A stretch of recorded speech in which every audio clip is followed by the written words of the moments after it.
안녕하세요. 정보센터 989 김동수입니다. 정보센터 989 세종공론은 세종의 주요 이슈를 출연자가 브리핑하고 각자의 관점을 기준으로 의견을 좁혀보는 공동체 공론의 장이 되고자 합니다. 뉴스 브리핑 시간입니다. 오늘은 뉴스의 중심 인물 중에 한 분, 유인호 세종시의회 운영위원장님 모시고 이야기 나눠보도록 하겠습니다. 안녕하세요, 위원장님. 네, 안녕하세요. 반갑습니다. 네, 드디어 나오셨습니다. 네, 너무 열심히 일을 하셔서 시간 내기가 참 제일 어려운 분 중에 한 분이셨습니다. 뭐 또 그렇게 또 평가를 해주시니까 오히려 몸둘 바를 모르겠습니다. 사실 네, 좀 많이 바쁘긴 좀 했죠. 제가 다른 어떤 기초단체 의회보다 세종시 의회 의원님들이 정말 열심히 일하는 것 같아요. 기초단체 포함 광역자치단체. 네네. 네. 그 무슨 고시 공부하듯이 공부하시는 것 같은 느낌도 들고 그렇습니다. 일단 의욕적인 출발을 또 다들 하셨고, 네. 또 기본적으로 네, 의회 구성원으로서의 준비를 사전에 좀 하고 들어오시다 보니까 네. 준비했던 것들에 대한 뭐 노력들이 같이 좀 뒷받침되어졌던 것들이 좀 아니었나 싶고요. 그다음에 뭐 잘 알고 계시겠지만은 이 세종시가 가지고 있는 특성이 좀 하나 있지 않습니까? 네. 단층제라는 거, 네. 그러니까 기초와 광역의 일들을 다 하다 보니까 아무래도 시민들의 접점에서 일어나는 많은 일들도 사실 같이 공부할 수밖에 없는 그런 좀 환경들 때문에 더 열심히 할 수밖에 없었던 것 같습니다. 네, 보기 좋습니다. 예, 첫 번째로 우리 지난번에 기자회견 의장님이 있으셨는데 세종시 관광문화재단 대표자 선임과 관련돼서 인사청문회 얘기가 있었습니다. 어떤 네네. 내용입니까? 저희가 보통 산하기관 같은 경우 출자 출연기관 같은 경우에는 네. 네, 지방자치법이 지금 개정이 되어지면서 임원 추천위원회를 기존에 진행해왔던 것에서 네. 하나 더 더해가지고 저희 조례에 준용해가지고 인사청문회를 좀 하자라고 네, 네. 사실 좀 사전에 좀 노력을 했던 부분들이었습니다. 예, 그런데 이제 인사청문회를 네, 뭐 조례상 내용 자체가 좀 강행 규정이 좀 아니다 보니까 네. 그 와중에 네, 좀 양쪽의 좀 의견들이 좀 대립되는 뭐 그런 내용이 좀 있었습니다. 그 의회에서는 어떤 입장입니까? 기본적으로 의회에서 인사청문회를 해야 된다라고 보는 입장인 거죠. 네. 뭐 잘 알고 계시겠지만 인사청문회 역할들이 시민의 알 권리적인 네. 측면들도 있고요. 그리고 뭐 두 번째는 저희가 지금 산하기관 단체장들의 인사청문회를 좀 진행을 하겠다고 하는 부분들이지 않습니까? 네. 사실 시 정책을 펼쳐 나감에 있어서 산하기관 단체장들의 어떤 역할들이 상당히 좀 중요하다고 보거든요. 네. 그래서 업무적인 능력에 대한 사전 검증들도 인사청문회를 통해서 좀 이루어져야 된다. 사실 이런 입장입니다. 그 선거에 기여했던 보훈 인사 형태로 되는 것이 아니고 네, 그렇죠. 전문성과 자격을 갖춘 사람이 될 수 있도록 인사청문회가 필요하다. 네, 이렇게 맞습니다. 보시면 될까요? 네, 그렇습니다. 이번에는 어떤 부분이 부적합했다고 생각하셨습니까? 일단 그 논란의 중심이었던 뭐 잘 알고 계시겠지만 논란의 중심이었던 문제들을 좀 안고 있었는데 예. 안고 있었던 것들이 좀 사전에 검증이 좀 되어지지 않았던 부분 좀 있었던 것 같고요. 예. 그 부분에 대해서 사실관계 확인을 하는 과정에 이게 그 건전한 장에서 뭐 그런 사실관계들이 논의가 되어졌던 게 아니고 사실 뭐 이렇게 저희가 이제 언론 브리핑을 통해서라든지 아니면 또 뭐 공방을 통해서 뭐 공방처럼 보여지는 상황들을 통해서 사실 표현이 되어졌던 게 조금은 안타까웠죠. 네. 네. 돌려가면서 이야기하시네요. 우리 대표 박영국 대표님이죠? 네, 그렇습니다. 문광부에 계셨었고 네. 블랙리스트의 논란에 관련이 되어 있으셨던 분이셨고 네, 네. 그래서 부적합하다 이런 의견을 내셨던 부분이 있는 거죠? 네, 맞습니다. 네. 왜 본인 입으로는 얘기 안 하세요? 너무 점잖으신 건가? 네. 이 블랙리스트 문화계의 블랙리스트 문제는 저희가 충분히 그 사회적인 문제로서 사실은 네. 그 문화계 인사들 뿐만 아니라 사실 일반 시민들, 일반 국민들도 사실은 분노하게 했던 사건이기도 했습니다. 네. 그 행정 그 과정 속에서 중심은 아니었어도 사실 네. 어느 정도 역할이나 어느 정도 그 상황들 속에서 뭐 구성이 되어졌던 부분이 적정한가에 대한 고민은 사실 심각하게 해볼 필요가 좀 있었던 거였죠. 네. 그런 부분들에 대해서 저희들은 문제 제기를 했던 부분이었고 예. 이제 그런 문제 제기들이 사실 인사 검증이라는 그 사전적인 그 절차를 통해서 조금 더 걸러졌으면 좀 더 나아지지 않았을까 뭐 이제 이런 부분들이 좀 아쉬움으로 많이 남습니다. 지난번에 이제 제가 이제 취재해 보면은 시장 최민호 시장께서는 예산 증대라든지 문화 관련된 예산 확보를 위해서 소위 말해서 관피학 전 중앙정부에 계셨던 분들을 모시는 게 그 예산 확보에 유리하다 이런 측면이 이렇게 그 주변에서 이야기가 많이 나왔었습니다. 네, 지금 직접 들은 건 아니고 주변에 계신 분들의 이야기가 그래서 세수 확보라든지 문화예술인들의 지원 사업을 더 확보하기 위해서는 전문 관료 출신의 그 대표자로 있을 필요가 있다. 뭐 이런 측면들이 형성이 되었던 것 같아요. 그래서 그런 측면에서 하는 거는 저는 한편으로는 일견 일리가 상당히 있다. 그리고 또 세종시가 문화관광부가 세종시에 있는데 또 가까이 이제 근무했던 곳에서 예산을 확보할 수 있는 그런 틀은 되는 거 아닌가 이런 측면도 있었어요. 어떻게 보십니까, 그거는? 약간 그 사실 좀 앞뒤가 좀 안 맞는 이야기지 않았나 싶습니다. 예. 그 문화관광재단의 대표를 선임함에 있어서 그 과정 속에서 공모제를 통해 가지고 네. 사실 모집을 했다라고 얘기를 했거든요. 공모를 했죠. 네. 그러니까 공모의 절차를 거쳐 가지고 객관성 있게 사실은 적정한 사람을 사실 임명을 했다. 그 네. 임명하는 과정이었다라고 말씀을 하시고 또 한편으로는 지금 이야기를 하셨던 것처럼 세수학부 차원에서 네. 조금 더 나은 측면에서 좀 적분을 했다라고 이야기를 하시는 게 사실 앞뒤가 안 맞는 모순이지 않나라는 생각이 들고요. 그리고 일견 지금 이야기하셨던 세수학부 차원에서의 노력은 꼭 그 논란의 대상이 되는 네. 문을 가지고만이 그것이 가능했는지 다른 부분들에 대한 인재풀도 분명히 그러면 있지 않았을까. 그래서 그런 선택 부분들에 있어서 좀 아쉬웠다는 측면을 좀 말씀드리고 싶습니다. 근데 이제 일단은 뭐 그것이 옳은지 그른지는 좀 더 지켜보면은 결과가 좀 나오겠죠. 그리고 이번에 임명되셨으니까 또 내년도 예산이 어떻게 되는지를 상황을 봐야 될 것 같고 그런 것 같습니다.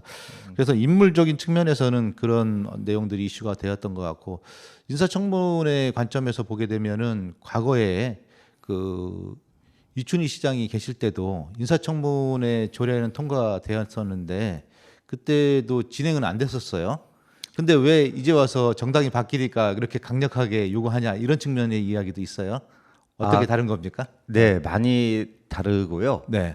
지금 그 질문을 주셨던 그 팩트를 하나 좀 체크를 좀 하자 그러면 네. 일단 전에는 조례가 없었습니다. 네. 조례가 없었고 지방자치법이 개정되기 이전에 네. 인사청문회를 저희 세종시를 제외한 나머지 16개 자치 시도에서 진행했던 부분들은 협약을 근거로 했던 겁니다. 그러니까 의회하고 네, 집행부하고 시나, 도가 협약을 통해 가지고 인사청문회 그 산하기관 단체장에 대한 인사청문회를 지금 진행을 했던 부분이고요. 네. 이제 지금은 네. 조례가 지방자치법이 개정이 되면서 조례가 지금 제정이 되어졌지 않습니까? 네, 네. 그래서 조례가 제정이 되어졌기 때문에 그걸 기반으로 진행을 하는 거기 때문에 조례가 제정된 이후 처음으로 인사청문회 대상자가 여기 그 세종 문화관광재단의 대표자였다 이렇게 보면 맞습니까? 뭐 일단은 그렇습니다. 하지만 네. 요 또한 사실 이분이 처음은 아니에요. 처음, 대상 네. 자체는 네. 신용보증재단이라고 예. 작년 11월 네. 20여일 경에 사실 임명이 되어졌던 분이 사실은 먼저입니다. 네. 근데 그것조차도 사실 진행을 안 했던 부분인데 그 당시는 조례가 제정되고 얼마 안 됐기 때문에 준비하는 과정 속에서 사실 의회는 기다리고 있었던 거였죠. 그럼에도 불구하고 두 번째임에도 이번에 문화관광재단 같은 경우 지금 두 번째인데 네. 미리 말씀을 드리면 두 번째임에도 불구하고 첫 번째 그냥 넘어갔던 것처럼 인사청문회에 대해서 사실 필요성을 계속 말씀을 안 하시니 네. 네, 저희가 사실 주장을 할 수밖에 없었던 부분이고 저희 요청을 할 수밖에 없었던 거였죠. 그런데 이제 그 뭐 우리 장관 인사청문회 같은 경우에도 그게 강제 조항은 없어요. 대통령이 그 임명하면 임명하는 것 같이 또 인사청문회가 갖는 어떤 한계점도 많이 있는 것 같아요. 조례가 됐다 하더라도 강제성이 없고 그분들이 강제로 그거를 집행할 수 있는 그런 것도 없고 법에 의해된 게 없고 실행하지 않으면은 뭐 처벌받는 것도 없잖아요. 그런 부분에서 어떤 제도적 개선이 좀 필요하지는 않을까요?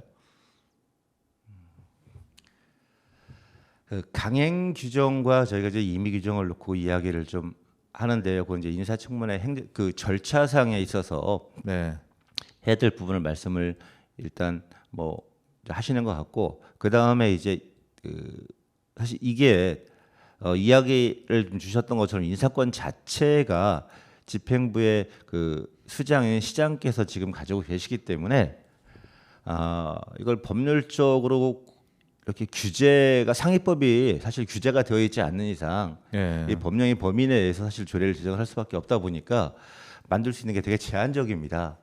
인사권이 시장한테 있는데 법적으로 법에 의해 돼 있는데 조례로 그거를 강제할 수 있는 방법은 그렇게 네. 마땅치 않다. 다만 네. 말씀을 드렸던 것처럼 그 과정 속에서 끊임없이 사실은 검증할 필요는 있다. 네, 저희가 산하기관 단체장을 처음에 임명을 하고서 그분에 대한 평가는 결국은 그 사후에 평가를 하게 되잖아요. 그렇죠. 뭐 1년이나 아니면 뭐 저희가 그 아니면 뭐 일한 그 결과를 보고. 네. 임기의 종료 시점에 평가를 하는 거기 때문에 사전에 검증할 수 있는 어떤 이런 시스템이 갖춰져 있지 않으면은 이게 그 시 행정을 펼쳐 나감에 있어서도 사실 긍정적인 측면보다 사실 부정적인 측면들도 많이 내포할 수 있다라는 사실 우려감이 좀 있습니다.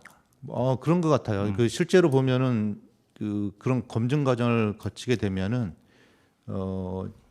본인이 원했던 어떤 사람들이 이 단점을 본인이 알아내기 어려운 경우도 있잖아요. 근데 나중에 보니까 그런 사람이었어 이렇게 할 수도 있단 말이에요. 그런 근데 경우들이 왕왕 있죠. 네, 네. 그런데 그런 인사청문회 과정을 통해서 내가 직접 나서지 않고 그런 것들이 검증이 될 수 있는 과정들은 또 있는 거죠. 전혀 예상치 못한 일들이 불거지는 경우가 우리 국회에서 그 장관 청문회를 보면은 진짜 당황스러운 일들도 많이 발생하는 것들 같아요. 그리고 또 본인도 자기가 몰랐던 잊어먹었던 과거에 실수했었던 일들이 드러나서 좀 곤란한 상황도 발생하는 것 같고. 그러니까 이 사각지대라는 게 꼭 한 부분에 한 분야에만 있는 건 사실 아니잖아요. 그렇죠. 예. 네, 근데 그런 부분들이 다양한 검증 방법을 통해서 예. 말씀을 좀 주셨던 것처럼 본인 스스로도 인지하지 못하고 있었던 것들이 사실은 조금은 앞으로 좀 바꿔야겠다, 뭐 예. 본인 스스로 바꿔야겠다라는 뭐 자기 반성 어떤 기회가 좀 되어질 수도 있을 것 같고요. 그런 차원에서 사전 검증, 뭐 인사청문회 상당히 필요하다 보는 거죠. 그러면 이렇게 얘기를 해도 될까요? 뭐 법적으로 강제 조항은 없지만 더 좋은 태종시를 만드는 더 좋은 공동체를 만들어가는 과정에서 청문회 과정들이 꼭 필요하다. 그리고 그런 부분들은 정치적 약속에 의해서도 필요하고 조례가 만들어졌으니까 우리 조례랑은 지키도록 되어 있는 거잖아요. 서로가 약속이 되어 있는 거죠. 처벌이 없다 하더라도 그런 부분들이 이행되어야겠네요. 그리고 이럴 때 여론하고 좀 더 적극적으로 좀 설명할 필요도 있는 것 같아요. 그리고 지금 우리 윤영희 원장님 점잖게 너무 얘기하시는 것 같은데 좀 공격적으로도 얘기할 필요성도 있지 않을까 생각이 됩니다. 어떠십니까? 네, 이제 뭐 표현하는 방법의 차이일 수 있는데요. 네. 우리 그 세종시의회에서 우리 이순열 의장님께서 사실 지금 이 문제에 대해서 가장 많은 말씀을 좀 주시고 계시잖아요. 그렇죠. 본인이 직접 사실 메시지를 의회의 내고 있죠. 대표성을 가지고 계시는 의장님께서 이야기를 하신다는 얘기는 네. 당시 이 사안에 대해서 정말 필요하기 때문에 그러니까 의회가 이 문제에 대해서 얼마만큼 심각하게 고민을 하고 사실 집행부의 메시지를 주고 있는지를 사실 집행부가 좀 이해를 해줘야 그러니까 받아들여야 되는데 이제 그런 부분들에 대해서 그 이제 표현 자체 언어적인 표현 자체가 꼭 강하다고 해서 사실 뭐 내용이 내용이 중하고 뭐 표현 자체가 좀 약하다고 그래서 뭐 내용이 좀 뭐 경하고 이런 문제는 아니거든요. 예. 근데 지금 저희들이 표현하는 부분들이 그 뭐 말씀을 좀 주시는 것처럼 조금은 뭐 점잖다 얘기를 하시는데 네, 뭐 인사청문회에 대해서 네. 네, 여기까지 얘기하겠습니다. 많이 조심스러우신 것 같아요. 여러 가지로. 네. 이번에 저희가 그 감사위원장 같은 경우에도 예. 사실 이번에 임명을 좀 했습니다. 예. 잘 알고 계시겠지만 감사위원장을 합의제 기구로서 예. 그 법상 저희 세종시법상 의회의 동의를 얻어야지만 임명을 할 수 있어요. 이거는 예. 이제 시장이 요청을 하고 네. 의회가 동의를 하는 경우에만 임명을 할 수 있는데 이게 임명 동의안을 보고서 임명을 하는 과정 속에서 느꼈던 것들 중에 하나가 네. 이력서밖에 없는 거죠. 자기 기술밖에 없는 거고. 그 제출하는 서류, 좋은 것만 내. 네, 제출을 해놓고서 그거 가지고 동의를 해달라 요구를 하는데 비동의할 수 있는 내용들을 파악할 수 있는 기회가 없는 겁니다. 아까 얘기하셨던 절차상의 문제들. 네. 그래서 저희가 또 주장을 하고 있는 것들 중에 하나는 제주도 특별법에 담겨져 있는 것처럼 네. 이런 감사위원장들도 특별법에 담아서 네. 세종시법도 개정을 하지 않습니까? 예. 담아가지고 사전에 좀 인사청문회를 할 수 있으면 좋겠다. 그래서 이거 네, 점점 제도가 하고 개선돼야 있습니다. 될 필요성이 높아지네요. 이렇게 네, 맞습니다. 하나씩 시행해가면서. 그래서 저는 너무 감정적인 소문을 하지 말고 합리적으로 일이 풀렸으면 좋겠습니다. 예, 다음 이야기로 초광역의회 구성에 대한 내용이 있습니다. 그 위원장님 어떤 생각이십니까? 메가시티와 연결이 되는 건가요? 예. 충청권 메가시티를 좀 만들어 보자라는 거죠. 네. 이제 4개 시도가 가지고 있는 뭐 장점들은 장점대로 살리고, 네네. 그다음에 이제 부족한 부분들은 연대해가지고 뭐 550만 뭐 시민들한테 시도민들한테 네, 좀 도움이 될 수 있는 그런 좀 노력을 한번 해보자라는 게 그 출발인 것 같습니다. 네, 그러면은 이 초강력의회를 만든다면은 서로 교차해서 의원들을 뽑는 거라고 봐야 되나요? 아니면은 각 지역 단위의 현재 현행대로의 의회는 존재하면서 의회가 협력하는 그런 구조인 건가요? 지방정부 연합이라고 일단 같이 집행부 중심으로 출발을 하는 거고요. 예. 그다음에 그거와 이제 병행을 해서 의회도 구성이 필요한 부분이기 때문에 이제 초광역 의회를 지금 구성을 하는 부분인데요. 예. 이제 별도로 선출을 하는 거죠. 별도로. 네, 별도로 구성을 해서 네. 지금 현재 지금 정수 4444 16명 정수로 네. 일단은 지금 구성을 하려고 기획안을 준비 중에 있습니다. 그러면 거기에서 어떤 역할을 하고 계십니까? 우리 위원장님께서 뭐 추진위원이십니까? 어떤? 네, 이제 4개 시도의 의회의 어떤 역할들, 의회의 그 내용들을 정리를 하는 과정 속에 있어서 네. 결국은 대표성을 갖고 계시는 우리 의장님들께서 이제 중심이 돼서 진행을 하시는데 네. 실무적인 역할을 누군가는 해야 되기 때문에 네, 4개 시도 이제 사무처장, 4개 시도 의회의 사무처장들과 그다음에 4개 시도 의회의 운영위원장들이 네. 이제 추진치를 하나 좀 만들었습니다. 그래서 이제 실무적인 역할을 좀 하고 있었습니다. 네. 네. 그럼 언제쯤 일정은 어떻게 되나요? 구체적으로 나왔나요? 아니면 계속 논의 중인 상황인 건가요? 올해 내에 뭐 어떤 가시화가 되나요? 출범 자체는 네, 올해 하반기를 목표로 네, 지금 준비 중에 있고요. 네. 그리고 이제 4개 시도에서 네, 이제 협약문에 대해서 기본적으로 같이 공동 협약을 좀 했습니다. 내용 가지고 진행을 좀 했고, 이 기본 기획안을 가지고 일단 행정예고를 통해서 4개 시도의 의견을 좀 들었고요. 예. 그리고 이제 4개 시도 의회 안에서 그 내용 가지고 이제 의결 과정을 통해서 의결이 되어지면 어떤 행안부로 이제 절차가 넘어갑니다. 그래서 행안부의 최종 승인을 받게 되면 이제 하반기에 진행을 할 수 있겠죠. 그럼 예산도 확보가 좀 되는 건가요? 어떻게 되나요? 예산도 필요하죠. 네. 예. 그러면 올해 내 준비가 되면은 내년 정도에는 예산도 확보되고 사무실은 어떻게 되나요? 현재 사무소는 세종에 두기로 좀 했습니다. 그리고 이제 그 예산이라 하시면은 사업 예산을 말씀하시는 거지 운영 예산을 말씀하시는 운영 예산들이 먼저 돼야 되겠죠? 운영 예산은 4개 시도가 공이 네. 네, 같이 좀 분담을 분담해서, 해서 네, 비용을 좀 지출을 하고요. 예. 이제 사업별로 어떻게 사업 예산은 뭐 어떻게 진행될지는 조금 더 내용을 국비로 들여다봐야 될 것 하든지 같습니다. 지방세에서 하든지 뭐 다양한 방법으로 찾아야겠네요. 그런 성숙시켜야 할 부분이 네. 있겠네요. 그러면 이게 됐을 때 지역민들한테 실질적으로 어떤 게 도움이 될 수 있을까요? 이렇게 초광역권 의회가 형성이 된다면은 심리적인 그냥 그 메가시티인 건지 경제 교류에서 서로에게 경제적 이득이 생길 수 있는 어떤 뭐가 생기는 건지 뭐 그런 것들이 있을까요?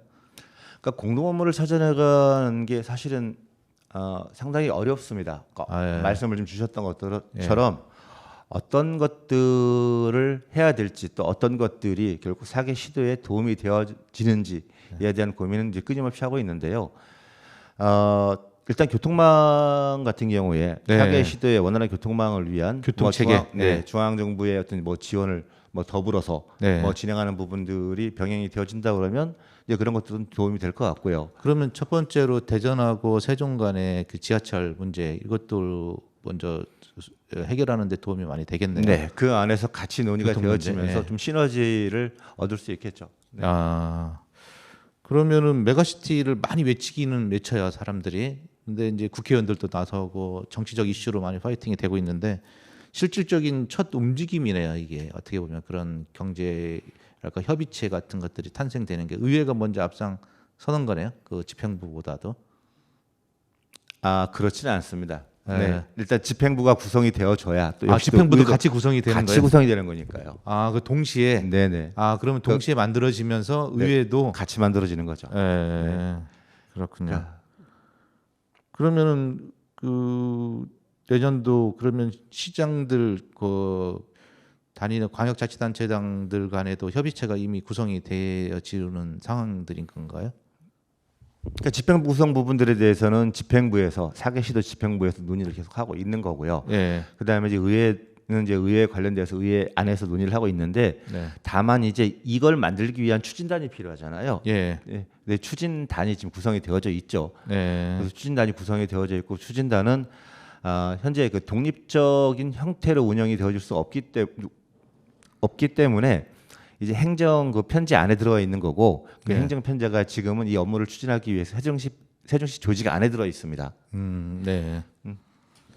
올해부터는 좀 더 이렇게 그 우리 충청 이렇게 표시를 하고 있는데 세종, 대전, 충남, 충북이 뭔가 가시적인 그 협력 체계가 이렇게 협의체가 만들어지는 거네요. 올해로. 그리고 내년부터는 운영 예산도 만들어져서 좀 더 가시적인 일들이 집행될 수 있겠네요. 그렇게 할 수 있도록 해야죠. 네. 예. 우리 위원장님 그 지역구가 그 소담 보람동 지역인데 네, 보람동입니다. 보람동 지역인데 보람동 지역 주민들에게 하고 싶은 이야기 한 말씀 부탁드리겠습니다. 마지막으로. 네. 그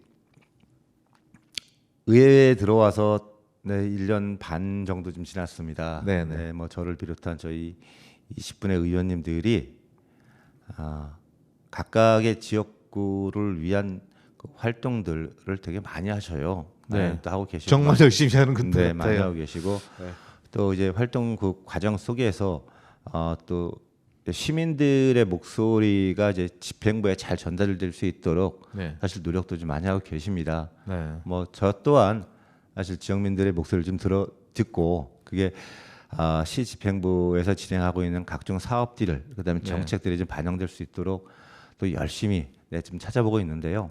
그 과정 속에서 뭐 말씀을 주셨던 것처럼 약간씩 좀 놓치는 부분이 있을 수도 있어요. 뭐 그런 네. 부분들 뭐 어려워하지 마시고 언제든지 말씀을 좀 해주시면 조금 더 뛰겠다. 뭐 결국은 지역의 발전이 뭐 모아져서 그리고 시의 발전이 되어지지 않나 뭐 이렇게 생각을 좀 하고 있습니다. 열심히 하겠다는 말씀 드립니다. 예, 오늘 세종시 의회 유인호 운영위원장님 만나서 이야기 나눠봤습니다. 인사청문회의 제도 개선과 앞으로 더 좋은 세종을 만들기 위한 노력들이 필요하다고 말씀하셨고 초광역의회가 올해 말로 출범이 될 것 같습니다. 법적으로 진행되는 거고 그리고 집행부에서도 추진단이 구성돼서 협의체가 구성이 될 것 같고 그래서 메가시티의 어떤 한 단계 더 많이 구체화되는 그런 상황이 되는 것 같습니다. 예, 마지막으로 우리 신청곡 소개 부탁드리겠습니다. 아, 듣고 싶은 노래요? 예. 네. 아, 제가 김광석 씨를 좀 좋아합니다. 네, 김광석. 네. 뭐 과거를 돌아보는 노래도 잘 부분들은- 부르고 아니, 사연도 많고. 네.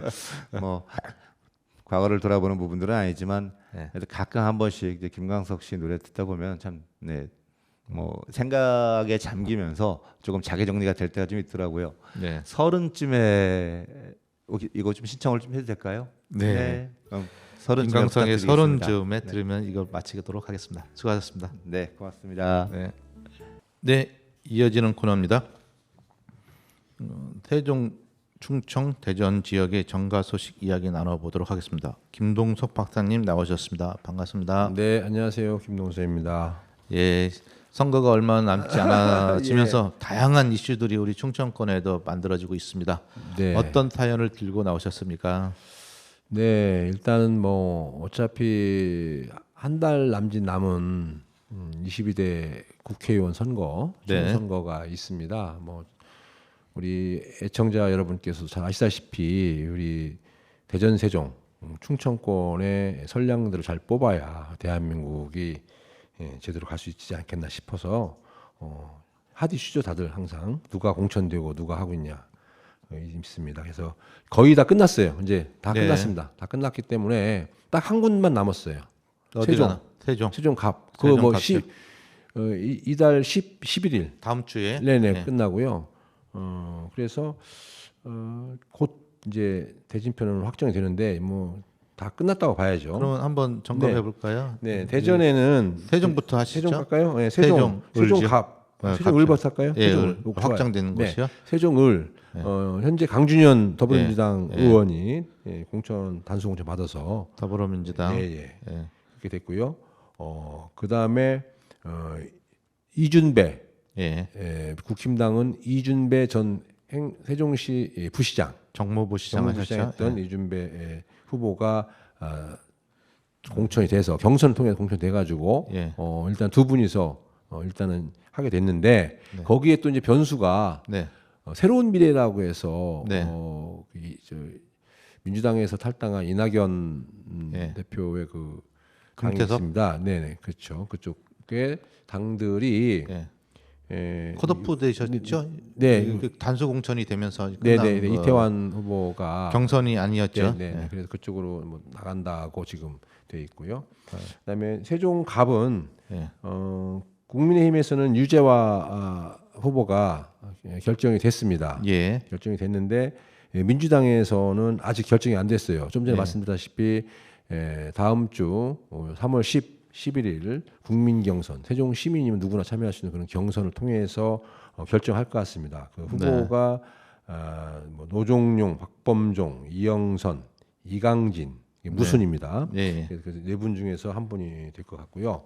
또 변수가 하나 생긴 것이 논산금산 계룡에 김종민 네. 의원이 있어요. 네. 민주당 의원이었는데 탈당을 해서 네. 새로운 미래라고 한 그 아까 말씀드린 그쪽에 지금 몸담고 있는데 이낙연 당이죠. 네, 이낙연당. 그래서 그분이 또 이쪽으로 출마할 수도 있다. 아직 출마지를 못 정한 모양입니다. 지역구를 정하지 못했죠. 네, 본인 지역구에서 출마해야 되는데 원래는 예. 그런데 본인 지역구를 아마 등질 모양인데 네. 세종시 갑 쪽에도 얘기가 좀 있는 것 같습니다. 네. 자, 그러면 대전 쪽에는 일찌감치 뭐 말씀 몇 번 드렸습니다만은 결정이 됐었죠. 현역끼리에 맞붙는 걸로요. 예. 민주당 장철민, 국민의힘 윤창현 예. 현 국회의원입니다. 두 분 다. 대전 동구요. 예. 대전 중구는 어저께 그 경선이 끝났습니다. 네. 박용갑 전 중구청장이 더불어민주당 후보로 예. 결정이 됐고요. 국민의힘에서는 지금 경선 중이에요. 예. 이은권 전 의원 그리고 강영환 후보, 최원기 변호사 이렇게 세 분이서 지금 현재 경선을 진행 중입니다. 그 중에 하나가 중구청장 보궐선거가 네. 있었는데요. 더불어민주당에서 후보를 전략 공천했습니다. 네. 김재선 예. 지난번에 말씀드렸던 대전 참여연대 사무처장을 역임했고 세종시 교육청 비서실장을 역임했던 김재선 후보가 단수 공천됐고요. 네. 나머지 이제 그 민주당의 후보들이었던 6분 있어요. 예. 그분들이 지금 강력 반발하고 있는데 네. 어떻게 정리될지 모르겠고요. 국민의힘에서는 공천을 안 한다고 했기 때문에 규칙 사유가 있는 지역이기 때문에 공천을 안 한다고 했습니다. 그래서 공천을 공식적으로 안 하지만 국민의힘 소속 그 의원이 이제 의원했던 중구 의원했던 김현수 후보가 탈당을 해서 출마하겠다 지금 그렇게 있습니다.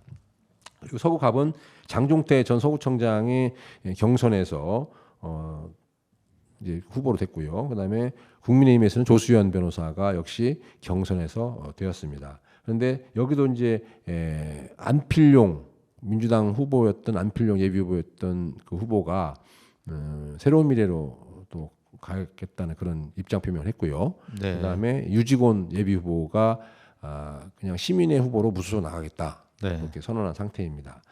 이어서 서구 을은 대전 서구 을은 둔산동 지역입니다. 네. 더불어민주당에는 박범계 의원이 벌써 일찌감치 단수 공천돼서 활동 중이고 국민의힘에서는 양홍규 변호사가 경선을 통해서 네. 후보 확정됐습니다. 여기도 아마 빅매치가 될 것 같습니다. 그리고 그 지역이 생각보다 경선이든 공천이든 깔끔하게 정리된 지역인 것 같아요. 양당 모두가요. 네 서로 그냥 페어하게. 근접을 안 하는 모양이에요. 네, 페어하게 그 국힘당도 두 분이 나와서 경선을 해서 아주 깔끔하게 끝났고 예. 단수 공천이 돼서 더불어민주당도 박범계 의원이 그 후보가 되셨고 그래서요. 예. 리턴 매치입니다. 이분들은. 근데 거기 보면은 지지율이 좀 당 지지율이 국힘당이 좀 더 높은 걸로 나오는 그런 경향이 있어요. 네, 둔산 근데 지역이 그게 경선의 효과를 본 것 같아요. 그게. 뭐 그런 것도 있을 수 있고요. 예. 둔산 지역이 입주한 지 이제 30여 년 됐습니다. 30년 넘었어요. 그래서 이제 노령화가 보수화가 된 그렇죠. 거라고 노령화가 봐야 좀 돼가는 추세가 있지요. 예. 네. 그에 비하면 동구 같은 경우는 노령화 이렇게 하면은 좀 그 사람들이 보수화가 된다. 예, 보수화가 됐다고 표현하는 게 좋습니다. 지역이 노령화 됐다는 얘기고 사람이 예. 노령화는 뭐 예. 그래서 지역이 또 동구 같은 경우는 예.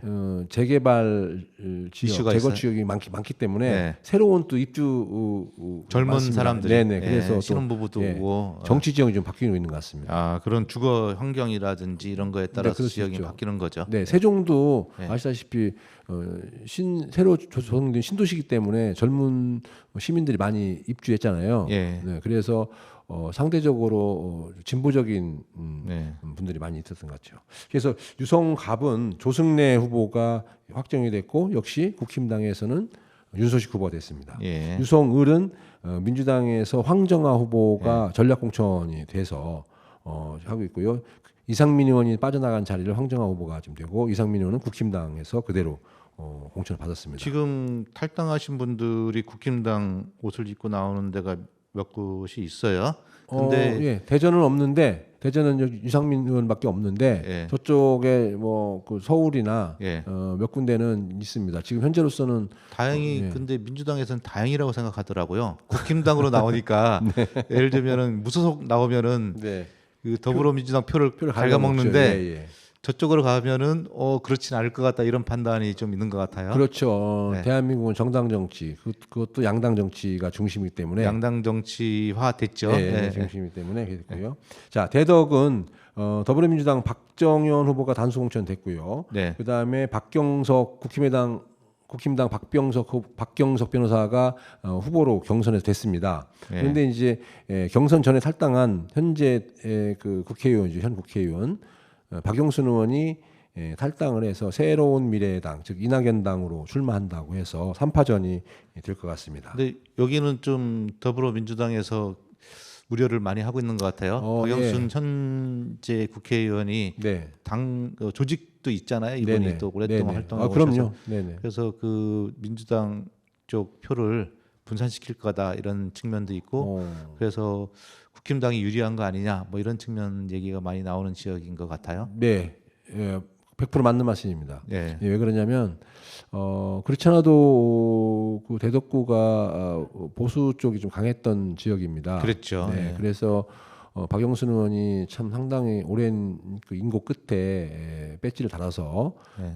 민주당 후보가 이제 국회의원을 하고 있었는데 이번에 탈당을 해서 다른 당으로 가면서 또 국힘당을 좀 꺼리는 그러면서 네. 민주당도 약간 그 긴가민가하는 그런 그 층이 유권자층이 또 새로운 미래 박영순 의원 개인적으로 또 친한 사람도 있을 테고요. 유권자가 그쪽으로 또 담은 몇 프로라도 갈 수가 있습니다. 그러면 이렇게 서로 그 긴박하게 아주 근소한 차이로 접전을 벌이고 있는 지역에서는 상당한 타격이죠.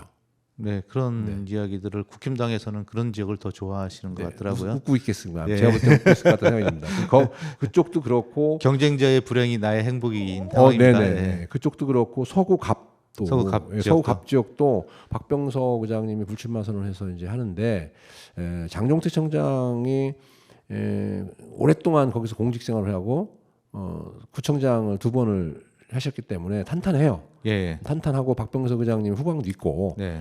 그럼에도 불구하고 어쨌든 나름대로 또 빠져나가는 표들이 있으면은 경선에서 과정에서 나온 그 별도에 출마하려고 하는 분들이 2분이나 계시니까 이제 네네. 표가 이제 분산이 분산이 될 수 있는 됩니다. 담은 몇 몇 표라도. 표라도, 예. 예, 그러면 예전에 하남신가 거기에서 3표 가지고 당락이 결정된 게 있어요. 그게 예. 문세표, 문학진 전 의원인데 예. 별명이 문세표였어요. 예. 3표 가지고 당락이 결정됐습니다.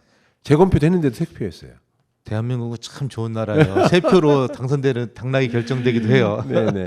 그렇기 때문에 그런 그 몇몇 표가 가르는 것이 상당히 위험 부담이 있죠. 예. 그래서 어쨌든 좋은 후보가 우리 유권자 시민들의 선택을 잘 받아서 국정에 임해주시기 바라겠습니다. 네.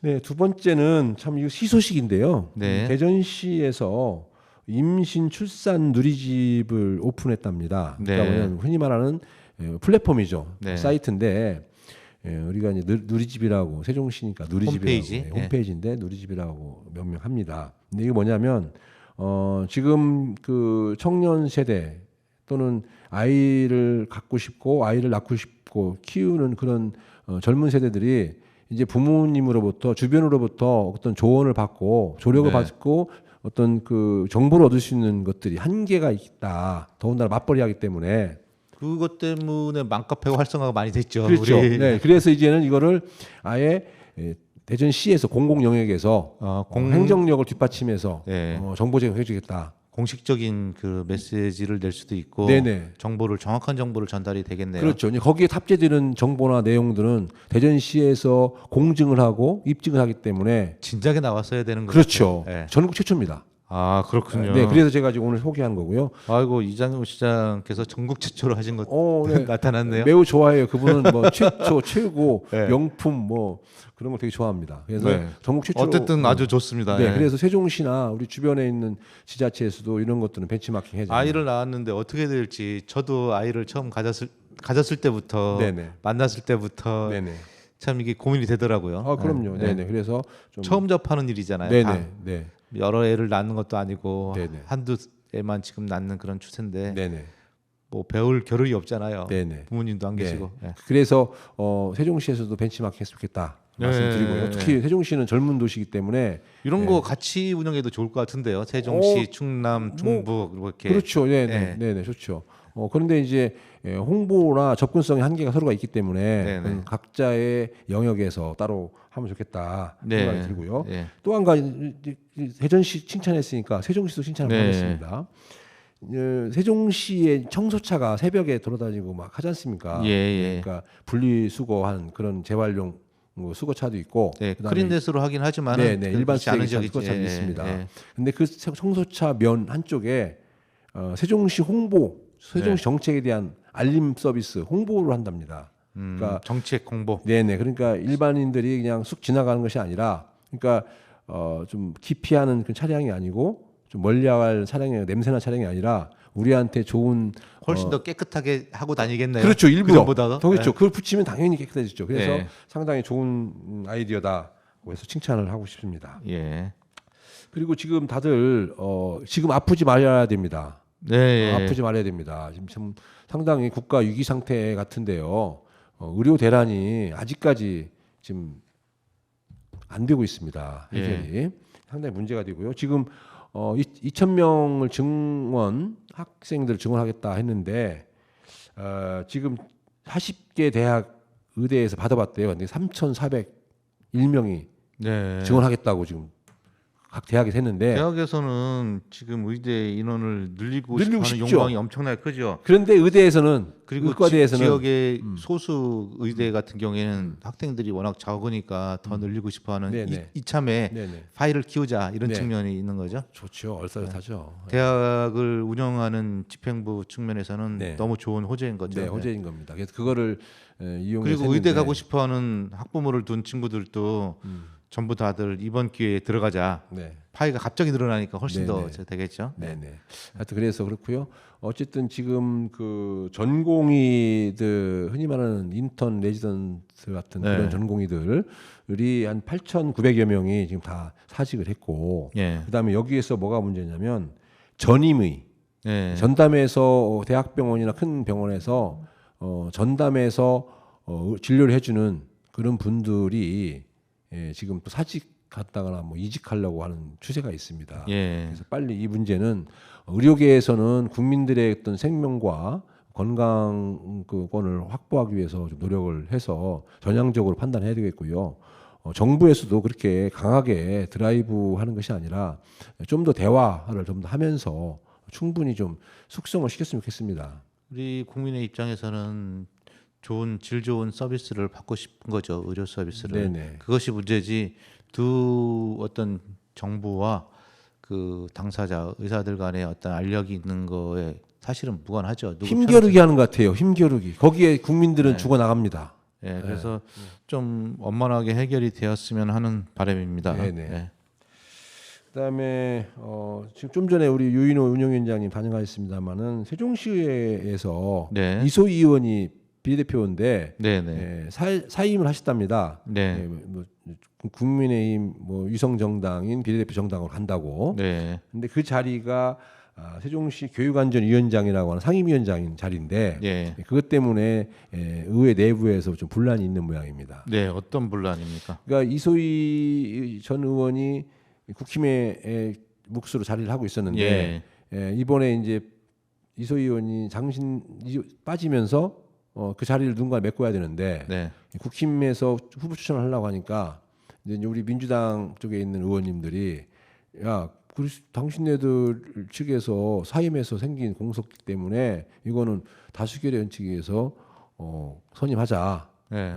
본회의에 선임하자. 뭐 그렇게 다수결 해봤자 안 되잖아요. 정치적 합의를 통해서 위원장을 하나 몫을 줬는데 사임을 했으니 이제는 뭐 일리는 있어요. 이제는 우리가 하겠다. 네, 일리는 있어요. 일리 있는데 지금 뭐 의회 분포가 의회 개원할 때 합의사항은 그때 시점이고 의회 분포가 민주당이 13, 그다음에 국힘이 17이었었지 않습니까? 그래서 뭐 비례대표 누군가 후임 이제 하겠지만 분포가 본회의에서 투표기 해봤자 안 되잖아요. 국힘당 의원들이 보이콧을 지금 하고 있는 모양이고 지금 10시부터 또 기자회견 한다고 지금 하고 있다는 겁니다. 근데 저는 개인적으로 우리 그 큰 대승적인 차원에서 3개월입니다.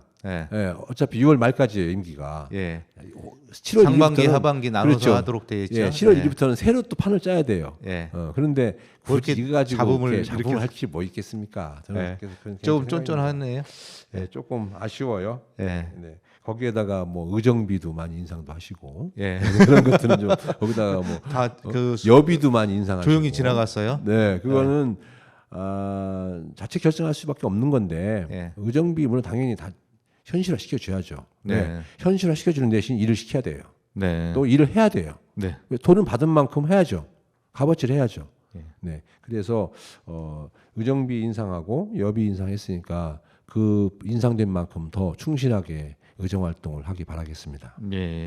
마지막 한 1분 정도 이야기하고 마치도록 하겠습니다. 네네. 그 좀 세종시의 그 성추행 사건이 작년에 있었던 내용이었는데 올해 몇 번 이렇게 내용이 나왔었어요 언론에. 그런데 대대적으로 보도는 안 됐었습니다. 그런데 어제 또 세종시 그 성추행 비대위 측에서 성명서를 발표를 했던 모양입니다. 그래서 1년 전에 기억을 다시 소환해서 이 건에 대해서 왜 진상조사도 안 하고 그냥 얼버무리냐 그렇게 했던 것 같은데 무엇이든지 잘못했으면 빨리 낱낱이 흔히 말하는 까발리고 투명하게 오픈하고 그다음에 재발 방지 대책을 세우고 사과를 하고 그렇게 네. 넘어갔으면 좋겠습니다. 그런 예. 풍토가 그립습니다. 아유, 주장 열심히 하셨네요. 아닙니다. 저는 사실 항상 뭐든 저는 잘못했다 합니다. 네, 그런데 마지막 신청곡. 신청곡. 아, 예, 벌써 제가 그 지난번에 하려고 했었는데 시간이 좀 안 맞아서 제가 신청을 잘 못했습니다. 얼마 전에 작곡하셨죠? 우리 가수 방실이 네, 님이 불렀던 첫차 새벽에 안개 헤치고 달려왔습니다. 네, 예, 추모합니다. 삼가 고인의 명복을 빕니다.